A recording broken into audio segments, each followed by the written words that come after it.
ஆண்டவராகிய இயேசு கிறிஸ்துவின் ஈடு இணையற்ற திருநாமத்திலே உங்களுக்கு என் அன்பின் நல் வாழ்த்துக்களை தெரிவித்துக் கொள்கின்றேன். இந்த நாள் தியானத்திற்காய் தெரிந்து கொண்டதான வசனம் சங்கீதம் 9வது சங்கீதம் 12வது வசனம். சிறுமைப்பட்டவருடைய கூக்குரலை அவர் மறவார். எனக்கு அருமையான தேவ ஜனமே, அவர் சிறுமைப்பட்டவர்களுடைய கூக்குரலை மறக்க மாட்டார். சிறுமைப்பட்ட ஜனங்கள், வேதனைப்படுகிற ஜனங்கள், நெருக்கத்தில் இருக்கிற ஜனங்கள், அடிமைத்தனத்தில் இருக்கிற ஜனங்களை அவர் மறப்பதில்லை. உபாகமம் 26வது அதிகாரம் 7ஆம் வசனம் சொல்லுகிறது, அவர் சிறுமையும் ஒடுக்கத்தையும் பார்த்து, இஸ்ரவேலுடைய சிறுமையும் ஒடுக்கத்தையும் பார்த்து தேவன் எகிப்தின் அடிமைத்தனத்திலிருந்து அவர்களை வெளியே கொண்டு வந்தார். எனக்கு அருமையான தேவ பிள்ளையே, நாம் என்ன செய்ய போகிறோம்? இனி வழி இல்லை. சிறுமைப்பட்ட சூழ்நிலையிலே கலங்கி, ஐயா நான் ஒன்றுக்கு உதவாதவன் என்று சொல்லி கலங்கி நிற்கிறீர்களா? தேவன் அற்புதத்தை செய்வார்.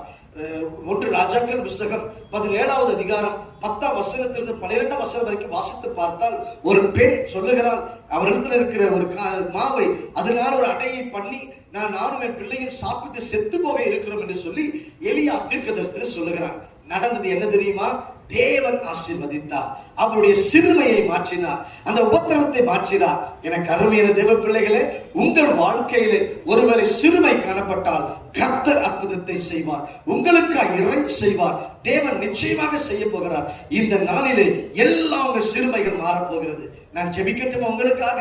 மகா இரக்கமும் கிருபையும் நிறைந்த எங்கள் நல்ல ஆண்டவரே, உம்மை நாங்கள் துதிக்கிறோம், ஸ்தோத்தரிக்கிறோம். ஆண்டவரப்பா, சிறுமையின் பாதையிலே கடந்து போகிற ஒவ்வொரு பிள்ளைகளை நினைக்கிறோம் சுவாமி. வேதனையிலே, பாடுகளிலே, கண்ணீரிலே, உபத்திரவத்திலே கடந்து போகிற ஒவ்வொரு பிள்ளைகளை நினைக்கிறோம். கர்த்தர் அற்புதத்தை செய்வீராக நான் ஜெபிக்கிறேன். தேவகரம் கிருபையின் கரம் கொடுக்கட்டும். அந்த சிறுமையை மாற்றும், அந்த நெருக்கத்தை மாற்றும், அந்த அடிமைத்தனத்தை மாற்றும். கர்த்தர் இறங்கி நன்மைகளை செய்வீராக நான் ஜெபிக்கிறேன். வியாதியோடு பலவீனத்தோடு யார் காணப்பட்டாலும் இயேசு அற்புதம் செய்வீராக. உன்னத இயேசுவின் நாமத்தில் ஜெபிக்கிறோம் நல்ல பிதாவே. ஆமென், ஆமென். God bless you. கர்த்தர் உங்களை ஆசீர்வதிப்பாராக. அல்லேலூயா, அல்லேலூயா.